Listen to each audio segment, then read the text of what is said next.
তো বলতে বলতে আর মাত্র অল্প কিছুদিন বাকি আছে সাধারণ ক্ষমা অবৈধ থেকে বৈধ হওয়ার যে সুযোগটা এটা প্রায় শেষ পর্যায়ে।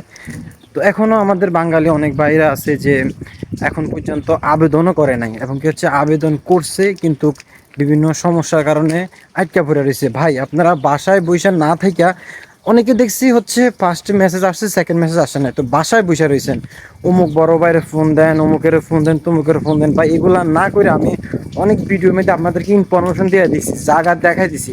আপনারা সালিশ মেজ অফিসে যে ইশেকলার বাগান অফিসে যান, ওইখানে গেলে আপনাদের একটা না একটা ভাই সমাধান আসবেই।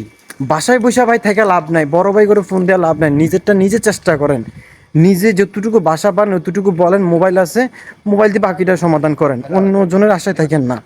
আপনারা ওইখানে গেলে একটা সমাধান আসবে, ওইখানে গেলে আপনাদের যদি সেকেন্ড মেসেজ না আসে একটা চিলিপ দিবে, টোকেন দিবে, ওইটা নিয়ে আপনাদের যে হোয়াটসঅ্যাপ দ্বারা আবেদন করছেন তাকে দেন, শেষ, সমাধান হয়ে যাবে। আপনারা বসে থাকেন না, আর মাত্র অল্প কিছুদিন বাকি আছে, যারা এখন পর্যন্ত করেন নাই আবেদন তারা আবেদনটা করে ফেলেন। আর আবেদনটা করে ফেলে 2 মাসের একটা ফার্মিট পাবেন, ওই ফার্মিট দিয়ে 2 মাসের ভিতরে আপনারা যে কোনো মালিকের কাছে আপনারা বিশাল লাগাইতে পারবেন। কিন্তু এই 9 তারিখের পরে আর সুযোগ নাই। এবার কিন্তু আবের যে সময় প্রতিবারে 15 দিন 1 মাস বাড়ায়, এবার এই বাড়ানোর কোনো নিউজ বা নাম গন্ধ পাচ্ছি না। তো আপনারা যত তাড়াতাড়ি পারেন এই সুযোগটা কাজে লাগান। এবারের পরে কবে আর আপ দেয় তার কোনো সিউরিটি নেই। ধন্যবাদ।